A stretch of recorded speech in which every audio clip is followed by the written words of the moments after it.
കഥയെ ആരംഭിക്കുന്നത് ലിയോണിലെ ഒരു ഇന്റർപോൾ ഓഫീസിൽ നിന്നുമാണ്. ഒരു ഉദ്യോഗസ്ഥൻ എബ്രാം ഖുറേഷി എന്ന ഇന്റർനാഷണൽ ക്രിമിനലിനെ പറ്റി വിവരങ്ങൾ തിരയുകയായിരുന്നു. എബ്രാം ഖുറേഷിയുടെ അധിക ചിത്രങ്ങൾ പോലും ഇന്റർപോളിന്റെ കൈവശമില്ല. ഭൂഖണ്ഡാന്തര വ്യാപാരമാണ് എബ്രാം ഖുറേഷി ചെയ്യുന്നത്. പ്രധാനമായും ഗോൾഡ് ആൻഡ് ഡയമണ്ട് ബിസിനസ്, പച്ച മലയാളത്തിൽ പറഞ്ഞാൽ കള്ളക്കടത്ത്. ആ സമയത്ത് ഒരു CIA ഓഫീസറിൽ നിന്നും ആ ഇന്റർപോൾ ഉദ്യോഗസ്ഥന് ഒരു മെയിൽ വന്നു. 2006 ഏപ്രിൽ 7 ഇസ്താംബുളിൽ നിന്നെടുത്ത് ഒരാളുടെ ചിത്രമായിരുന്നു അത്. ചിത്രം പിൻഭാഗത്ത് നിന്നുള്ളതാണ്. ഉടനടി ആ ഇന്റർപോൾ ഉദ്യോഗസ്ഥൻ ആ ഫോട്ടോയിലുള്ള ആളെ തിരിച്ചറിഞ്ഞു. സുരക്ഷിത ഫോൺ ലൈൻ ഡയൽ ചെയ്ത് ആ ഉദ്യോഗസ്ഥൻ ഉടനടി അത് ഫ്ലാഗ് ചെയ്യാൻ ആവശ്യപ്പെട്ടു. പിന്നാലെ ആ പേര് പറഞ്ഞു. ഇത് അബ്രാമാണ്, ഖുറേഷി അബ്രാം. കഥ അവിടെ നിന്നും കേരളത്തിലേക്ക് തിരിയുന്നു. കേരളത്തിൽ വലിയൊരു രാഷ്ട്രീയ പ്രതിസന്ധിയിലേക്ക് കാര്യങ്ങൾ നീളുകയാണ്. കേരളത്തിന്റെ മുഖ്യമന്ത്രിയും IUFന്റെ പ്രധാന നേതാവുമായിരുന്ന PKR എന്ന് വിളിക്കപ്പെടുന്ന PK രാംദാസ് മേടയിൽ ആശുപത്രിയിൽ വെച്ച് മരണപ്പെട്ടു. ആ ആശുപത്രിയാകട്ടെ പ്രതിപക്ഷ പാർട്ടിയായ RPIയുടെ പ്രധാന നേതാവ് മേടയിൽ രാജന്റെ മകളുടെ ആശുപത്രിയാണ്. പിന്നെ പറയണ്ടല്ലോ, കരുതിക്കൂട്ടി PKRനെ ഇല്ലായ്മ ചെയ്തതാണ് എന്ന തരത്തിൽ വാർത്ത പരന്നു. IUFന്റെ അണികൾ സംഘടിച്ചെത്തി വലിയ തോതിൽ ആശുപത്രിക്കെതിരെ പ്രതിഷേധിക്കുകയും പ്രശ്നമുണ്ടാക്കാൻ ആരംഭിക്കുകയും ചെയ്തു. പക്ഷേ ഇതെല്ലാം കൃത്യമായി മഹേശ വർമ്മയെന്ന IUFന്റെ ആഭ്യന്തരമന്ത്രിയുടെ പദ്ധതികളായിരുന്നു. PKR മരണപ്പെട്ടു. ആ സാഹചര്യം ഒരു സങ്കടക്കടലായി മുതലെടുക്കണം. പ്രതിപക്ഷ പാർട്ടികളെ തള്ളി അടുത്ത വട്ടവും ഭരണം പിടിച്ചെടുക്കണം. അതായിരുന്നു വർമ്മയുടെ തന്ത്രം. വർമ്മയുടെ ഓർഡറുകൾ കൃത്യമായി പാലിക്കപ്പെടുവാൻ വർമ്മയുടെ ആളുകളും നേതാക്കളും തന്നെ ആശുപത്രിക്ക് പുറത്തുണ്ടായിരുന്നു. പോലീസിന്റെ കൺട്രോളും വർമ്മയുടെ പക്കലാണല്ലോ. Police officer മയിൽവാഹനവും വർമ്മയുടെ നിയന്ത്രണത്തിലായിരുന്നു. കഥ അവിടെ നിന്നും ഗോവർദ്ധൻ എന്ന സത്യാന്വേഷിയിലേക്ക് തിരിയുന്നു. ജോലി രാജിവെച്ച് ഒരു സത്യാന്വേഷിയായി മാറിയ ഗോവർദ്ധൻ ഫേസ്ബുക്ക് ലൈവിലൂടെ നടക്കുന്ന കാര്യങ്ങൾ, തനിക്കറിവുള്ള കാര്യങ്ങൾ പരസ്യമായി വെളിപ്പെടുത്തുകയായിരുന്നു. PK രാംദാസിനെ വലിയ തോതിൽ പുകഴ്ത്തുകയും മറ്റും ചെയ്യുന്ന ഏവരെയും അപലപിച്ചുകൊണ്ട് അയാൾ സംസാരിച്ചു തുടങ്ങി. ഓരോ പാർട്ടികൾക്കും ഫണ്ട് ചെയ്യുന്ന ഓരോ സിൻഡിക്കേറ്റുകളുണ്ട്. അത്തരത്തിൽ IUFന് വേണ്ടി ഫണ്ട് ചെയ്യുന്നവരുടെ വെറും കളിപ്പാവ് മാത്രമായിരുന്നു അവസാന കൊല്ലക്കാലങ്ങളിൽ PK രാംദാസ് എന്ന് ഗോവർദ്ധൻ ആരോപിച്ചു. ഗവൺമെന്റിന്റെ ഖജനാവിനേക്കാൾ കൂടുതൽ പണം IUFന്റെ ഖജനാവിലുണ്ട് എന്നുവരെ ഗോവർദ്ധൻ പറഞ്ഞു സമർത്ഥിക്കാൻ നോക്കുന്നുണ്ട്. പിന്നാലെയാണ് PKRന്റെ അനന്തരാവകാശി. കേരള രാഷ്ട്രീയത്തിലെ നിർണായകമായ ആ വ്യക്തിത്വം ആരായിരിക്കും എന്ന ചോദ്യത്തിലേക്കും അതിനുള്ള തന്റെ ഉത്തരങ്ങളിലേക്കും ഗോവർദ്ധൻ കടക്കുന്നത്. ആദ്യത്തെ പേര് പ്രിയദർശിനി രാംദാസ്. പ്രിയ എന്ന് വിളിക്കപ്പെടുന്ന പ്രിയദർശിനി PKRന്റെ മൂത്ത മകളാണ്. ജയദേവൻ എന്ന വ്യക്തിയുമായി പ്രിയദർശിനി വിവാഹിതയായിരുന്നു. 7 കൊല്ലങ്ങൾക്ക് മുമ്പ് ദുബായിൽ വെച്ച് നടന്ന ഒരു അപകടത്തിൽ അദ്ദേഹം മരണപ്പെട്ടു. പ്രിയദർശിനിക്ക് കോളേജ് വിദ്യാർത്ഥിനിയായിട്ടുള്ള ഒരു മകളുണ്ട്. പിന്നീടാണ് പ്രിയദർശിനി ബോബിയെ കണ്ടെത്തുന്നതും വിവാഹം ചെയ്യുന്നതും. ബോബി ആകട്ടെ കുറച്ച് പ്രശ്നക്കാരനായിരുന്നു. ലാൻഡ് ഡീലിംഗും ഹവാല ഇടപാടുകളും ഒക്കെയായി മൊത്തത്തിലൊരു പ്രശ്നക്കാരൻ. പക്ഷേ ഇവരുടെയും മുമ്പിൽ വളരെ നല്ലൊരു ഇമേജാണ് ബോബിക്കുള്ളത്. ഗോവർദ്ധൻ തിരഞ്ഞെടുത്ത അടുത്ത കാൻഡിഡേറ്റ് PKRന്റെ മകനാണ്, ജതിൻ രാംദാസ്. വിദേശത്ത് താമസമാക്കിയ അയാളെപ്പറ്റി കൂടുതൽ വിവരമൊന്നും കേരള ജനതയ്ക്ക് അറിവില്ല. PKRന് പകരക്കാരനാവാൻ സാധ്യതയുള്ള അടുത്ത കാൻഡിഡേറ്റ് ആഭ്യന്തരമന്ത്രിയായിട്ടുള്ള IUFന്റെ പ്രധാന നേതാവായ വർമ്മയാണ്. പാർട്ടിക്കുള്ളിലെ പിടിപാടുകൾ കൊണ്ടും രാഷ്ട്രീയ ലോബിയും കൊണ്ടുമൊക്കെ അതിനുള്ള സാധ്യതകൾ വർമ്മയ്ക്ക് തെളിഞ്ഞു കാണുന്നുണ്ട്. പക്ഷേ പറഞ്ഞു വന്ന ലിസ്റ്റിലെ അവസാനത്തെയാൾ, അയാളാണ് അപകടകാരി. ഗോവർദ്ധൻ അയാളെ മഹിരാവണൻ എന്നും ഇബ്ലീസ് എന്നും ലൂസിഫർ എന്നുമാണ് പ്രധാനമായും പറഞ്ഞു വെച്ചത്. കഴിഞ്ഞ 6 കൊല്ലമായി കേരളത്തിലുടനീളം തെളിഞ്ഞു കേൾക്കുന്ന പേര്. PKR തുടർച്ചയായി താൻ ജയിക്കുന്ന നെടുമ്പള്ളി മണ്ഡലം കൈമാറ്റം ചെയ്ത് എല്ലായിടത്തും തന്റെ പ്രധാനയാളായി കൊണ്ടുനടന്ന ആ രാഷ്ട്രീയക്കാരൻ സ്റ്റീഫൻ നെടുമ്പള്ളി. കേരളത്തെ രക്ഷിക്കാനും തകർക്കാനും കഴിയുന്ന മോസ്റ്റ് ഡേഞ്ചറസ് പേഴ്സൺ എന്നായിരുന്നു ഗോവർദ്ധൻ സ്റ്റീഫനെ വിശേഷിപ്പിച്ചത്. ഹിന്ദുക്കൾക്ക് ഇവൻ മഹിരാവണൻ, ക്രിസ്ത്യാനികൾക്കിടയിൽ ഇവനൊരു പേര് ലൂസിഫർ. സ്റ്റീഫന്റെ പഴയകാലത്തെപ്പറ്റി ആർക്കും വലിയ അറിവില്ല. ഒരു കാലത്ത് ഇറാഖിലെയും അഫ്ഗാനിസ്ഥാനിലെയും യുദ്ധാനന്തര പുനർനിർമ്മാണത്തിനായുള്ള കരാർ ജോലികൾ അയാൾ ചെയ്തിരുന്നതായും ദുബായിൽ നിന്ന് കേരളത്തിലേക്ക് സ്വർണ്ണക്കടത്ത് നടത്തിയതായും ചില റിപ്പോർട്ടുകൾ മാത്രമുണ്ട്. ഇന്റർനെറ്റിന്റെ കറുത്ത ഭാഗങ്ങൾ ഉപയോഗിച്ച് കണ്ടെത്തിയ ആ വിവരങ്ങളും ഗോവർദ്ധൻ ലൈവ് സ്ട്രീമിംഗിലൂടെ വിളിച്ചു പറഞ്ഞു. ഒരു വശത്ത് PKRന്റെ മരണാനന്തര ചടങ്ങുകൾക്കുള്ള പൊതുദർശനത്തിനുള്ള ഒരുക്കങ്ങൾ നടക്കുകയായിരുന്നു. പ്രിയദർശിനിയും മകളും അങ്ങോട്ടേക്ക് വന്നെത്തിയിട്ടുണ്ട്. ഇതേസമയം പ്രിയദർശിനിയുടെ ഭർത്താവ് ബോബിയാകട്ടെ മുംബൈയിൽ തന്റെ പരിചയക്കാരൻ അബ്ദുളിനെ കണ്ടുമുട്ടുകയായിരുന്നു. മയക്കുമരുന്ന് മാഫിയയുമായി ബന്ധപ്പെട്ട് പ്രവർത്തിക്കുന്ന വ്യക്തിയാണ് അബ്ദുൾ. അബ്ദുളിനോട് ബോബി സംസാരിച്ചു.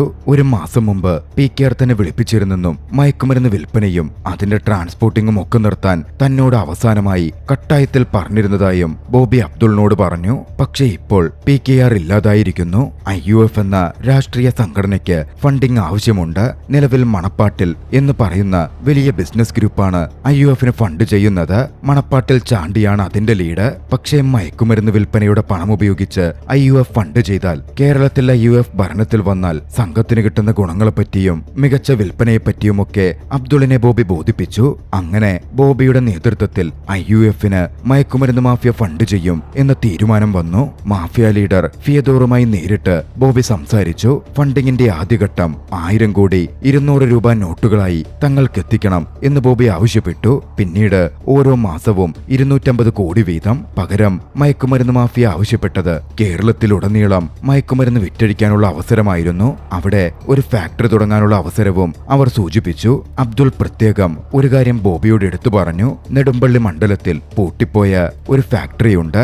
അവിടെ നിന്ന് വേണം ഓപ്പറേഷൻ തുടങ്ങാൻ. ഒരു സാമ്പിൾ എന്ന രീതിയിൽ ബോബി അവിടം തുറന്നു കാണിക്കണം. അങ്ങനാണെങ്കിൽ ഫണ്ടിങ്ങിന്റെ കാര്യങ്ങൾ ഓക്കെയായി ഡീൽ ക്ലോസ് ചെയ്യും. PKRന്റെ ശവസംസ്കാര ചടങ്ങുകളുടെ പൊതുപ്രദർശനം നടക്കുന്ന സമയത്ത് പ്രിയദർശിനി വർമ്മയെ അടുത്തു വിളിച്ചു. സ്റ്റീഫൻ ഒരു കാരണവശാലും ഇവിടെ വരരുത് എന്ന് പറഞ്ഞു. പ്രിയദർശിനിക്ക് ചെറുപ്പം തൊട്ടേ സ്റ്റീഫനോട് വെറുപ്പായിരുന്നു. വർമ്മയും അതിനുവേണ്ട കാര്യങ്ങൾ ചെയ്യുന്നുണ്ട്. തന്റെ വിശ്വസ്തനായ പോലീസ് സേവകൻ മയിൽവാഹനം സ്റ്റീഫൻ അങ്ങോട്ടേക്ക് വരുമ്പോൾ പ്രധാനമന്ത്രി വരുന്നതുകൊണ്ട് വഴി തടഞ്ഞിരിക്കുകയാണ് എന്ന് പറഞ്ഞ് സ്റ്റീഫനെ തടഞ്ഞു നിർത്താം എന്ന് വർമ്മയോട് പറഞ്ഞു. വർമ്മയ്ക്കും അത് ഓക്കെയായി തോന്നി. ഇതേസമയം മറുവശത്ത് താൻ നോക്കി നടത്തുന്ന അനാഥരായ ആളുകളും വൃദ്ധരും കുട്ടികളും ഒക്കെയുള്ള തന്റെ ആശ്രമത്തിൽ നിന്നും സ്റ്റീഫൻ PKRന്റെ മരണാനന്തര ചടങ്ങുകൾ നടക്കുന്നിടത്തേക്ക് പുറപ്പെടുകയായിരുന്നു. യാത്രയ്ക്കൊടുവിൽ മയിൽവാഹനം റോഡ് ബ്ലോക്ക് ചെയ്ത ഇടത്തേക്ക് സ്റ്റീഫൻ എത്തിച്ചേർന്നു. റൂളൊക്കെ പറഞ്ഞ് മുമ്പോട്ട് പോവാൻ പറ്റില്ല എന്ന് പറഞ്ഞ് മയിൽവാഹനം തടഞ്ഞതും സ്റ്റീഫൻ കാറിൽ നിന്നിറങ്ങി പ്രദർശന ഹാളിലേക്ക് നടന്നു പോവാൻ ആരംഭിച്ചു. സ്റ്റീഫന്റെ വലങ്കയ്യായ അസിസ്റ്റന്റായ അലോഷിയും കൂടെ ഉണ്ടായിരുന്നു. സ്റ്റീഫൻ നടന്നു പോകുന്ന കണ്ടതും സ്റ്റീഫനെ അറിയാവുന്ന അവിടുത്തെ യുവപ്രവർത്തകരെല്ലാവരും സ്റ്റീഫന്റെ പിന്നിൽ അണിനിരന്നു. സ്റ്റീഫന് വേണ്ടി മുദ്രാവാക്യങ്ങൾ മുഴക്കി. വളരെ വലിയൊരു ജനക്കൂട്ടമായിട്ടായിരുന്നു PKRന്റെ പൊതുപ്രദർശന വേദിയിലേക്ക് സ്റ്റീഫൻ വന്നെത്തുന്നത്.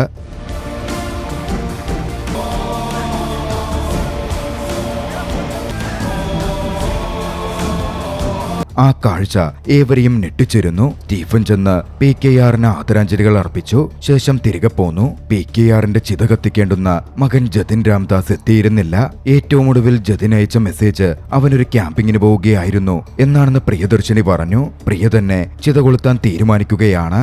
അങ്ങനെ PKRന്റെ അന്ത്യചടങ്ങുകൾ പൂർത്തിയായി. രാത്രിയിലായിരുന്നു ബോബി വീട്ടിലേക്ക് എത്തുന്നത്.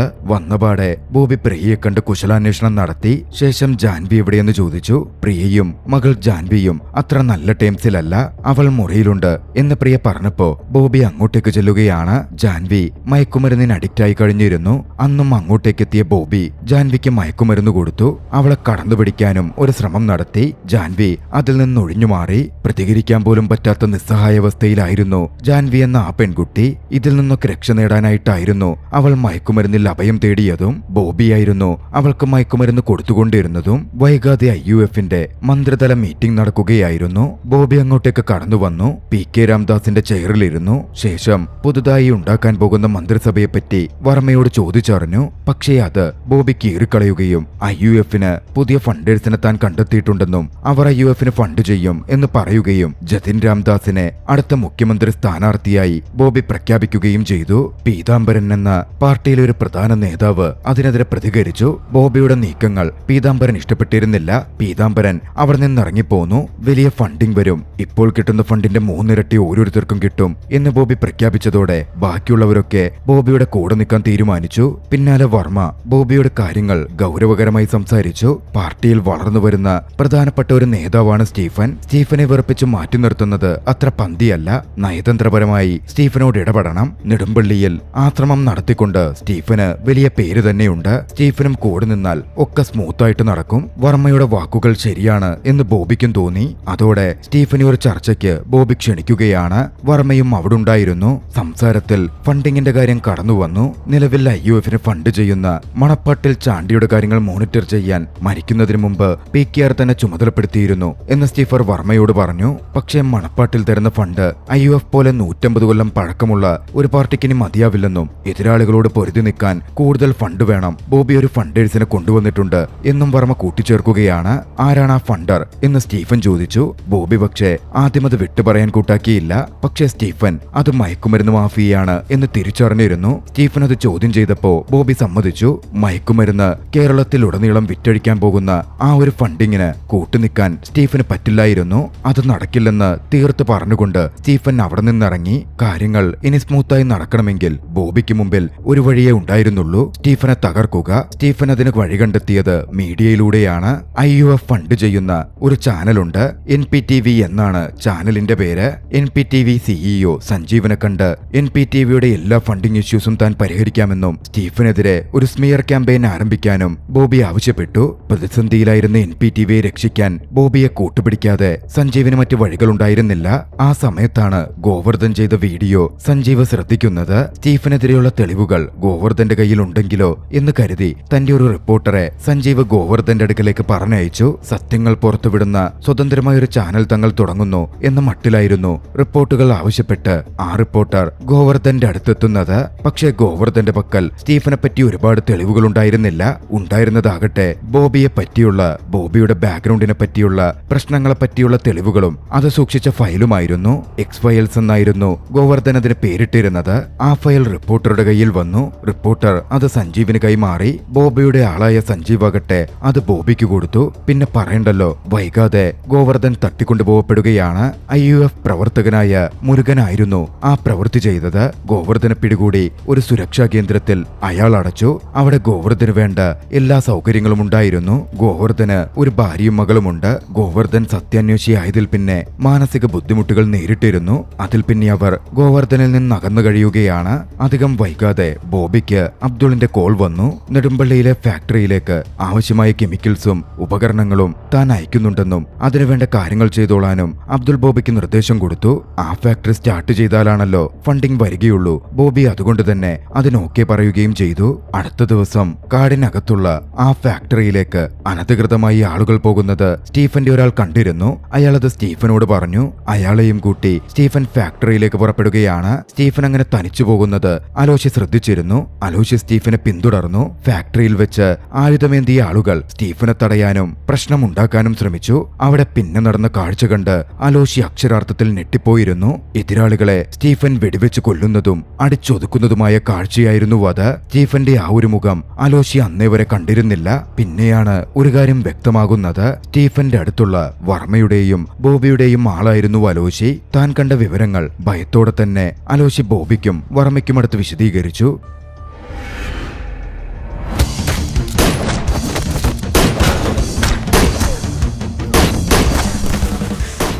സ്റ്റീഫൻ നമ്മൾ ഉദ്ദേശിക്കുന്ന ആളല്ല എന്ന് പറഞ്ഞും വെച്ചു. പിന്നാലെ പോലീസ് എത്തി അവിടമൊക്കെ പരിശോധിച്ചെങ്കിലും അങ്ങനെ എന്തെങ്കിലും നടന്നതിന്റെ തെളിവോ ഒന്നും തന്നെ അവർക്ക് കിട്ടിയിരുന്നില്ല. ബോബിക്കും സ്റ്റീഫനെ പറ്റി ഒന്നും തന്നെ മനസ്സിലാവുന്നുമുണ്ടായിരുന്നില്ല.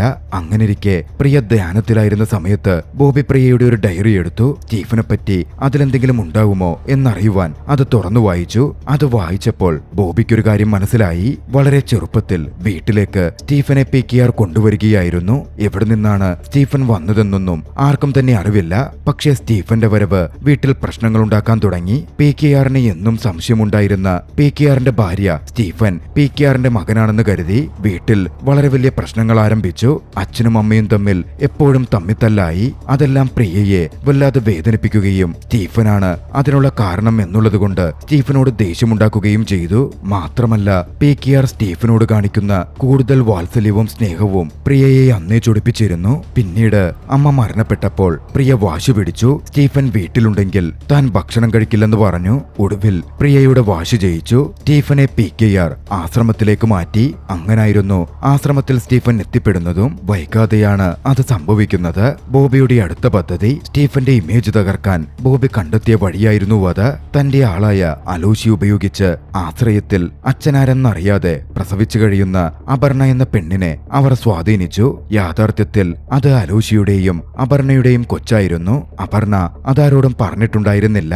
അലോഷി പറഞ്ഞപ്പോൾ സ്റ്റീഫനെതിരെ ആരോപണം ഉന്നയിക്കാൻ അപർണ മനസ്സില്ലാ മനസ്സോടെ സമ്മതിച്ചു. ചെറുപ്പം തൊട്ടേ സ്റ്റീഫൻ തന്നെ പീഡിപ്പിച്ചുവെന്നും ആ കുട്ടി സ്റ്റീഫന്റേതാണ് എന്നും NPTV വഴി അപർണ ജനങ്ങളിലേക്ക് പറഞ്ഞു. സ്റ്റീഫന്റെ ഇമേജ് തകർക്കാനുള്ള ബോബിയുടെ പദ്ധതിയായിരുന്നു അത്. അലോഷിയെ കൂട്ടുപിടിച്ച് അപർണയെ കൊണ്ട് പറയിപ്പിച്ച് അവരത് ഭംഗിയായി പൂർത്തിയാക്കി. വൈകാതെ അതിനുമേൽ നടപടികൾ വന്നു. പാർട്ടി മെമ്പർഷിപ്പിൽ നിന്ന് സ്റ്റീഫനെ പുറത്താക്കി. പോലീസ് എത്തി സ്റ്റീഫനെ അറസ്റ്റ് ചെയ്തു. പ്രതിപക്ഷ പാർട്ടികളും മറ്റും സ്റ്റീഫനെതിരെ വലിയ ജനരോഷം തന്നെ സംഘടിപ്പിച്ചു. സ്റ്റീഫൻ ജയിലിൽ കഴിയുന്ന സമയം രാത്രിയിൽ സ്റ്റീഫൻ ഒരു ഫോൺ കോൾ വന്നു. തന്റെ വിശ്വസ്തനും തന്റെ കയ്യാളുമായ സയ്യിദ് മസൂദ് ആയിരുന്നു സ്റ്റീഫനെ വിളിച്ചത്. തങ്ങൾ എന്തെങ്കിലും ചെയ്യണോ എന്ന് സ്റ്റീഫനോട് സയ്യിദ് മസൂദ് ചോദിച്ചു.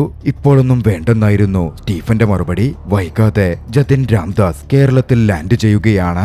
IUFന്റെ പുതിയ മുഖമായി മാറേണ്ടുന്ന വ്യക്തി, അടുത്ത മുഖ്യമന്ത്രി സ്ഥാനാർത്ഥിയായി ബോബി പ്രഖ്യാപിച്ച വ്യക്തി. പ്രിയദർശനെ വിളിച്ചതുകൊണ്ട് മാത്രമായിരുന്നു താൻ വന്നത് എന്ന് ജതിൻ പറഞ്ഞു. ഒരു കൊല്ലത്തിന് അവരുടെ ഡ്രാമയ്ക്കൊക്കെ താൻ നിന്നുകൊടുക്കാമെന്നും അത് കഴിഞ്ഞ് തനിക്കിത് പറ്റിയില്ലെങ്കിൽ താൻ പോകുമെന്നും ജതിൻ പ്രിയയോട് പറയുന്നുണ്ട്. വൈകാതെ ബോബി അറേഞ്ച് ചെയ്ത ഗ്രൂമിംഗ് സെഷൻ ജതിനു വേണ്ടി നടന്നു. ജനങ്ങൾക്ക് മുമ്പിലേക്ക് ജതിനെ ഇൻട്രൊഡ്യൂസ് ചെയ്യുന്ന ഒരു പ്രോഗ്രാം സംഘടിപ്പിക്കപ്പെട്ടു. ജതിനും അങ്ങോട്ടേക്ക് വന്നു. ആദ്യം ഏവരുടെയും മുഖം ചുളുക്കുന്ന രീതിയിൽ സംസാരിച്ച ജതിൻ പക്ഷെ പെട്ടെന്ന് തന്റെ തനി മലയാളി ഭാവം പുറത്തെടുത്ത് ഏവരുടെയും കയ്യടികൾ വാങ്ങിക്കൂട്ടി. ജനങ്ങളുടെ മനസ്സിലേക്ക് കയറിപ്പറ്റി. കാര്യങ്ങളൊക്കെ ബോബി പറഞ്ഞതുപോലെ തന്നെ മുമ്പോട്ട് പോവുകയായിരുന്നു. മയക്കുമരുന്ന് മാഫിയ അതോടെ ബോബിയെ വിശ്വസിച്ച് ഫണ്ട് ട്രാൻസ്ഫർ ചെയ്യാൻ തയ്യാറായി. പല വഴിക്കായി കേരളത്തിലേക്ക് 1000 കോടി രൂപ ട്രാൻസ്പോർട്ടിംഗിലായിരുന്നു. പക്ഷെ അവരുടെ ആ ട്രാൻസ്പോർട്ട് വഴിയിൽ വെച്ച് ആക്രമിക്കപ്പെട്ടു.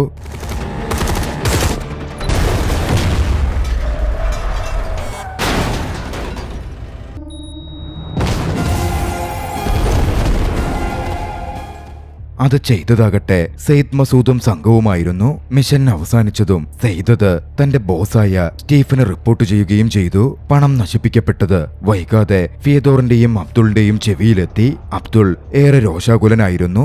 ആ പ്രവൃത്തി ചെയ്തിരിക്കുന്നത് ഏഷ്യയിലെ തന്നെ ഏറ്റവും വലിയ ഹിറ്റ്മാൻ സംഘത്തിന്റെ നേതാവായ സയ്യിദ് മസൂദാണ്. സയ്യിദ് മസൂദ് ആവശ്യപ്പെട്ടിരിക്കുന്നത് 7 ദിവസത്തിനകം സ്റ്റീഫൻ നെടുമ്പള്ളിയെ മോചിപ്പിക്കണം എന്നാണ്. സയ്യിദ് മസൂദിനോട് മുട്ടിനിൽക്കാനുള്ള പവറൊന്നും തങ്ങൾക്കില്ലെന്നും അബ്ദുൾ വ്യക്തമാക്കി. 7 ദിവസത്തിനകം സ്റ്റീഫനെ മോചിപ്പിക്കണം എന്ന് ബോബിയെ വിളിച്ച് അബ്ദുൾ കട്ടായം പറഞ്ഞു. ഇല്ലെങ്കിൽ മുഴുവൻ നഷ്ടവും ബോബി ഏറ്റെടുക്കേണ്ടി വരുമെന്നും 1000 കോടി ഫിയദോറിന് തിരികെ കൊടുക്കേണ്ടി വരും എന്നും അബ്ദുൾ പറഞ്ഞു വെച്ചു. എന്താണ് ഈ നടക്കുന്നത് എന്ന് ബോബിക്ക് ഒരു പിടുത്തവും കിട്ടുന്നുണ്ടായിരുന്നില്ല.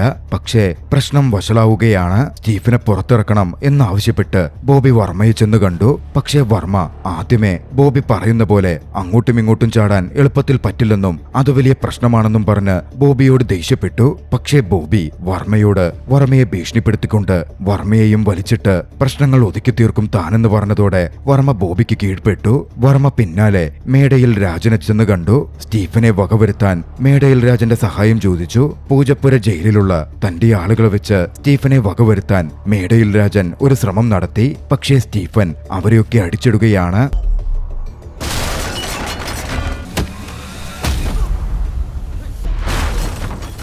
അന്ന് തന്നെ കൊല്ലാൻ വന്ന വ്യക്തിയോട് സ്റ്റീഫൻ പറഞ്ഞു. മേടയിൽ രാജൻ സഖാവിനോട് പറഞ്ഞേരെ സ്റ്റീഫൻ രാഷ്ട്രീയം ഉപേക്ഷിക്കുകയാണെന്ന്. സ്റ്റീഫനെ കൊല്ലാനുള്ള ശ്രമം പരാജയപ്പെട്ടപ്പോ ഡബിൾ പ്ലേ കളിച്ച് വർമ്മ സ്റ്റീഫന്റെ മുമ്പിലെത്തി. മേടയിൽ രാജന്റെ ആളുകൾ സ്റ്റീഫനെ കൊല്ലാൻ ശ്രമിച്ചത് വളരെ മോശമായി പോയി എന്ന തരത്തിൽ പറഞ്ഞ വർമ്മ സ്റ്റീഫനെ തന്റെ ഒപ്പം ചേർത്തു നിർത്താനുള്ള ശ്രമം ആരംഭിച്ചു. സ്റ്റീഫനെ കൂടെ നിർത്തി ബോബിയെ തട്ടാനായിരുന്നു വർമ്മയുടെ പദ്ധതി. പക്ഷേ സ്റ്റീഫൻ വർമ്മയുടെ ഗൂഢലക്ഷ്യം മനസ്സിലാക്കി വർമ്മയെ നല്ല രീതിയിൽ കുടഞ്ഞു. വർമ്മയുടെ കൂടെ നിൽക്കാൻ താൻ അതപ്പതിച്ചിട്ടില്ല എന്ന മട്ടിൽ പറഞ്ഞുവെച്ച് വർമ്മയെ സ്റ്റീഫൻ പറഞ്ഞയച്ചു.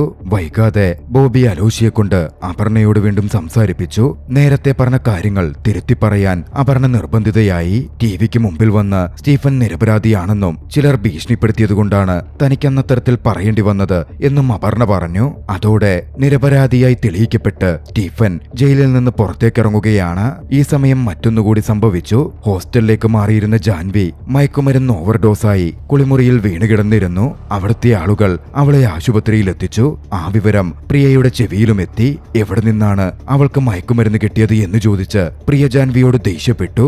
നിസ്സഹായതയിലായിരുന്ന ജാൻവി പ്രിയയോട് ദേഷ്യത്തിലും സങ്കടത്തിലുമായി തന്റെ അവസ്ഥ വിശദീകരിച്ചു. പ്രിയയുടെ ഭർത്താവ് ബോബി തന്നെ ലൈംഗികമായി ഉപയോഗിക്കുകയാണെന്നും തന്നെ മയക്കുമരുന്നിന് അടിമപ്പെടുത്തിയത് അയാളാണെന്നുമായിരുന്നു ജാൻവി പ്രിയയോട് പറഞ്ഞത്. പ്രിയ ആദ്യമത് വിശ്വസിച്ചില്ലെങ്കിലും തന്റെ മകൾ എത്ര വേദനയോടെയാണത് പറയുന്നത് എന്ന് മനസ്സിലാക്കിയതും ബോബി എത്ര വലിയ ദുഷ്ടനാണ് എന്ന് തിരിച്ചറിഞ്ഞു. അന്ന് രാത്രിയിൽ പ്രിയ ബോബിയെ എതിരിട്ടു. പക്ഷേ ബോബി തന്റെ കരുത്തുകൊണ്ട് പ്രിയയെ കീഴ്പ്പെടുത്തി. ജാൻവി ഇതുവരെ എത്രത്തോളം മയക്കുമരുന്ന് ഉപയോഗിച്ചിട്ടുണ്ടെന്നും എത്ര മയക്കുമരുന്ന് സംഘമായി അവൾക്ക് ബന്ധമുണ്ടെന്നും തനിക്കറിയാമെന്നും ആ തെളിവുകൾ വെച്ച് അവളെ മയക്കുമരുന്ന് കേസിൽ ജയിലിലടയ്ക്കും എന്ന് ബോബി പ്രിയയെ ഭീഷണിപ്പെടുത്തി. പ്രിയ ജതിന്റെ അടുക്കലും വർമ്മയുടെ അടുക്കലും ആരുടെ അടുക്കൽ പോയാലും ഒരു കാര്യവുമില്ല എന്നും ബോബി പറഞ്ഞു. എന്ത് ചെയ്യുമെന്നറിയാതെ പ്രിയ നിസ്സഹായയായി പോയിരുന്നു. പോകുന്നതിനു മുമ്പ് എല്ലാം മറക്കുന്നതാണ് നിനക്ക് നല്ലതെന്നും ഇല്ലെങ്കിൽ PKRനെയും പ്രിയയുടെ മുൻഭർത്താവ് ജയദേവനെയും എങ്ങനെ ഒഴിവാക്കിയോ അതുപോലെ നിന്നെയും ജാൻവിയെയും ഒഴിവാക്കാൻ എനിക്കറിയാം എന്നും ബോബി ഭീഷണിപ്പെടുത്തി. ഞെട്ടലോടെയായിരുന്നു പ്രിയ അത് കേട്ടത്. ആ നിമിഷം അച്ഛൻ പറഞ്ഞ വാക്കുകൾ പ്രിയ ഓർത്തു. ബോബിയുമായുള്ള വിവാഹം PKRന് അത്ര ഓക്കെയായിരുന്നില്ല. പ്രിയയുടെ ഇഷ്ടപ്രകാരം ഒടുവിൽ PKR മൗന സമ്മതം നടത്തുകയായിരുന്നു. അന്ന് PKR ഒരു കാര്യം പറഞ്ഞു. എന്നെങ്കിലും ബോബിയുടെ യഥാർത്ഥ മുഖം നീ തിരിച്ചറിയും. അന്ന് അച്ഛനില്ലെങ്കിൽ നിനക്ക് സഹായത്തിനായി പോവാൻ പറ്റുന്ന ഒരാളെ ഉണ്ടാകൂ. അത് സ്റ്റീഫനാണ്. ജയിൽ മോചിതനായ സ്റ്റീഫനെ ഒടുവിൽ പ്രിയ വിളിക്കുകയാണ്. നേരിട്ട് കണ്ട് സംസാരിക്കണം എന്ന് സ്റ്റീഫനോട് പ്രിയ ആവശ്യപ്പെട്ടു. സ്റ്റീഫൻ പറഞ്ഞെടുത്ത് പൊളിഞ്ഞു തകർന്ന ഒരു പള്ളിയുടെ ചോട്ടിൽ വെച്ച് അവരിരുവരും കണ്ടുമുട്ടി. അന്ന് സ്റ്റീഫൻ പ്രിയയോട് തന്നെ പറ്റി പറഞ്ഞു. സ്റ്റീഫന്റെ അമ്മയുടെ മൃതശരീരം അടക്കം ചെയ്തിരുന്നത് അവിടെ ആയിരുന്നു.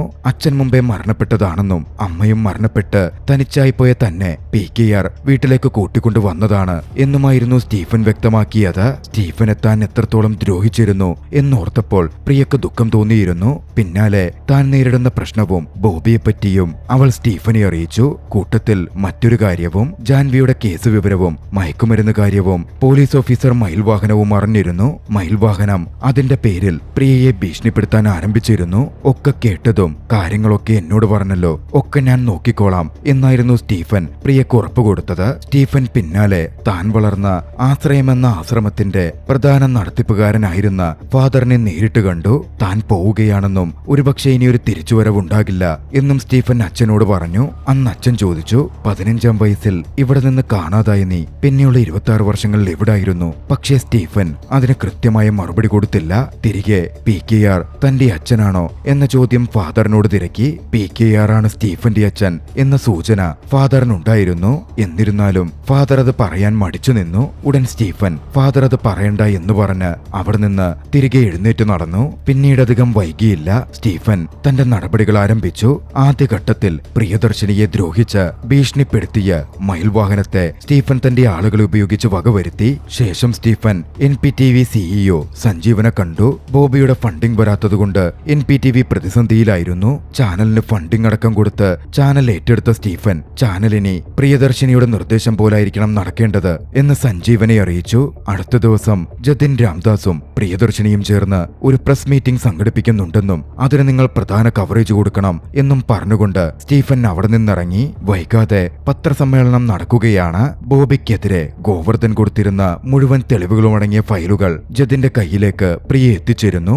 അതുവെച്ച് ബോബിക്കെതിരെയുള്ള ആരോപണങ്ങൾ ആ പത്രസമ്മേളനത്തിൽ ജതിൻ രാംദാസ് ഉന്നയിച്ചു. നിയമപരമായി മുമ്പോട്ടു പോകുമെന്നും ബോബിയുടെ ക്രിമിനൽ ആക്ടിവിറ്റികൾ പുറത്തു കൊണ്ടുവരുമെന്നും അത് സുതാര്യമായിരിക്കും എന്നും ജതിൻ രാംദാസ് പ്രഖ്യാപിച്ചു. അബ്ദുള്ളുമായി മീറ്റ് ചെയ്ത് പ്രശ്നങ്ങൾ പരിഹരിക്കാനുള്ള ഒരു കോംപ്രമൈസ് മീറ്റിംഗിലായിരുന്നു ബോബി. അപ്പോൾ മുംബൈയിലായിരുന്ന ബോബി വൈകാതെ അബ്ദുള്ളിൽ നിന്ന് ആ വിവരം അറിഞ്ഞു. ഞെട്ടലോടെ ബോബി ജിതിൻ രാംദാസിനെ വിളിച്ചു. താനാണ് അവനെ കേരള രാഷ്ട്രീയത്തിലേക്ക് കേരളത്തിലേക്ക് കൊണ്ടുവന്നതെന്ന് പറഞ്ഞപ്പോൾ അല്ലെന്നും തന്റെ ചേട്ടൻ വിളിച്ചിട്ടാണ് താൻ വന്നത് എന്നുമായിരുന്നു ജതിൻ മറുപടി പറഞ്ഞത്. ബോബിയെ ആകപ്പെട്ടു എന്ന് മനസ്സിലായതും അബ്ദുളും ഫിയദോറിന്റെ ആളുകളും ബോബിയെ ബന്ദിയാക്കി. ഫിയദോർ വന്നിട്ട് നിന്നെ പോവാൻ അനുവദിക്കൂ എന്ന് ബോബിയോട് അബ്ദുൾ പറഞ്ഞു. മറുവശത്ത് ജതിൻ വർമ്മയെ കാണുകയായിരുന്നു. സ്റ്റീഫൻ വിളിച്ചിട്ടാണ് താൻ വന്നത് എന്ന് പറഞ്ഞ ജതിൻ സ്റ്റീഫൻ തന്റെ ചേട്ടനാണെന്നും ബോബിക്കൊപ്പമുള്ള കേസുകളിൽ ആരോപണങ്ങളിൽ വർമ്മയുടെ പേരുമുണ്ടായിരുന്നെന്നും അത് താൻ മറച്ചത് വർമ്മയുടെ സേവനം തനിക്ക് ആവശ്യമുള്ളതുകൊണ്ടാണെന്നും തന്റെ കീഴിൽ നിൽക്കാമെങ്കിൽ വർമ്മയ്ക്കിനിയും തുടരാമെന്നും കൃത്യമായി വർമ്മയെ അറിയിച്ചു. വർമ്മ അതിനെ തലകുലുക്കുകയും ചെയ്തു. സ്റ്റീഫൻ ആ സമയം മുംബൈയിലേക്ക് എത്തിച്ചേർന്നിരുന്നു. തന്റെ ആളുകളായ സെയ്ദ് മസൂദിനും സംഘത്തിനുമൊപ്പം ഫിയദോറിന്റെ കസ്റ്റഡിയിലായിരുന്ന ബോബി അവർ രക്ഷപ്പെടുത്തിയെടുത്തു. ഫിയദോറിനെ സെയ്ദും സംഘവും ചേർന്ന് വകവരുത്തിയിരുന്നു. ബോബിയെ ഏറ്റവും ഒടുവിൽ സ്റ്റീഫൻ നേരിട്ട് കണ്ടു. അവിടെ നിന്നും പ്രിയയെ വിളിച്ച് എന്ത് ചെയ്യണമെന്ന് ചോദിച്ചു. ബോബിയെ കൊന്നേക്കാനായിരുന്നു പ്രിയ പറഞ്ഞത്. പ്രിയ പറഞ്ഞ കാര്യം സ്റ്റീഫൻ അക്ഷരാർത്ഥത്തിൽ നടപ്പിലാക്കി. ബോബിയെ തലയിലേക്ക് വെടിയുതിർത്ത് സ്റ്റീഫൻ വകവരുത്തി കളഞ്ഞു.